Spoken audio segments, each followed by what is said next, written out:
જિલ્લા વહીવટીતંત્રએ એક નવા અભિગમ સાથે દરેક પ્રાથમિક શાળા અને આંગણવાડીની અંદર દર વીકમાં જિલ્લાના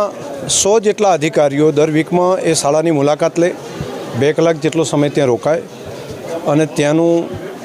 ફૂડ કુપોષણની સામે એ કામમાં ગુણવત્તા ચેક કરે, સાથે બેસીને ભોજન કરે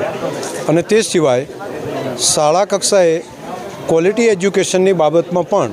શિક્ષણ વિભાગને મદદરૂપ થાય તે પ્રમાણેની લગભગ 2000 જેટલા યુનિટ,